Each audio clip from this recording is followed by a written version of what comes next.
Back to Fox and Friends. The Supreme Court upholding Texas's new abortion law banning termination once a fetal heartbeat is detected, usually at 6 weeks.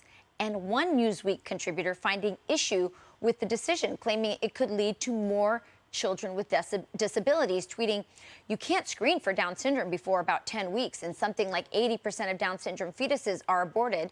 If red states ban abortion, we could see a world where they have 5 times as many children with Down syndrome and similar numbers for other disabilities." My next guest signed a bill banning abortions based on Down syndrome diagnosis, and my daughter Valentina, who was born with Down syndrome, was right there by her side. Joining me now is South Dakota Governor Kristi Noem. Governor, welcome to the show. It's always great to have you here. So, you know, this tweet was ghoulish. It was disgusting, but it was also very revealing. I think a lot of people don't understand that there is eugenics is part of the history of Planned Parenthood, part of the history of that movement, exterminating the disabled, exterminating blacks, minorities, anyone they consider undesirable. Is that why you passed the bill you passed in South Dakota? Oh, absolutely, Rachel. And I want to thank you and Sean and the family bringing little Valentina to South Dakota for that special time in our history in this state. Listen, that tweet, I hope people realize that it really was evil. In what it did is that it normalizes, it's starting to normalize a conversation that some people just aren't acceptable.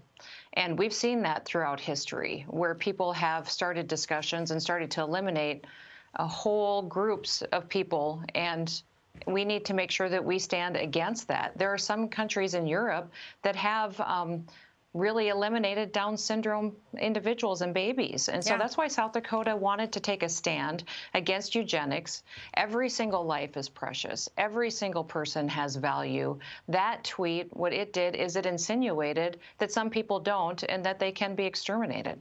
Do you think that, or is South Dakota and you considering something similar to the Texas bill that we're hearing so much about this week, the heartbeat bill?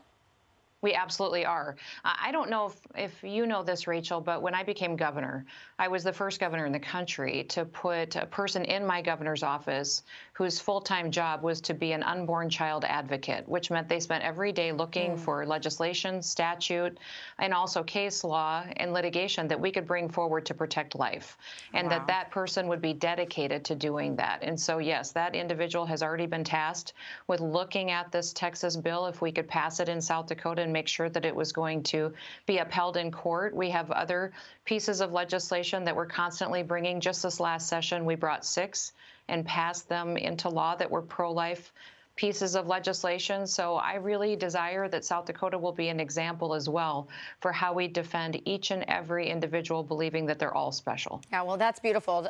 Somebody dedicated to being the voice of the most, you know, voiceless people in America, the unborn. That's amazing. I want to switch topics with you for a second here. There are 16 states that have joined you in a lawsuit against the Department of Interior, who has tried to stop you, who is stopping you from having a firework display at Mount Rushmore. I remember seeing that fireworks display and Donald Trump's speech, and yours as well. It was such a great patriotic moment. Why is it so important for you to continue this fight for South Dakota? Well, because we believe that the Biden administration completely ignored law. There is an Administrative Procedures Act that they did not follow. They have to give us a valid reason for why they denied us those permits. Remember, we went through all the safety checks, the environmental permitting processes. We had all the fire safety individuals in agreement. We had a go, no-go checklist. And we followed the law and made sure we did unprecedented action to make sure it was going to be safe and we could celebrate America together. So why do you think they don't want you to do this, Governor? I mean, why are they opposed to this? It's so bizarre. All political. It's all political, Rachel. And that's the thing, is this Biden administration is hell-bent on punishing South Dakota. You know, the fact is I campaigned for President Trump in 17 different states during the campaign. And I was very black and white on the fact that I believed we needed President Trump in the White House, that President Biden would do exactly what he's doing in this country today, and that he would destroy us. And I I just wasn't gray in any gray area about it. I was out there and working hard to make sure we gave him the chance to continue and get 4 more years. So now this administration has taken me from being on offense to defense every day. And I'm fighting for my people to protect their freedoms and their liberties. And honestly, South Dakota is thriving. We are growing. We have the fastest growing economy in the country.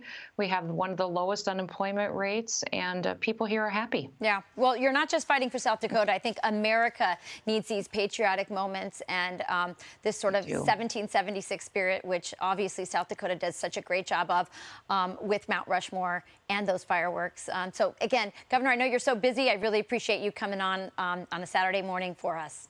Anytime, Rachel. I love you and your family. And little Valentina, she's a special, special little girl. And goodness sakes, we need more of her in this world to remind people about every child is a miracle. That's right. Governor, thank you so much. Yeah. Have a wonderful day. You too.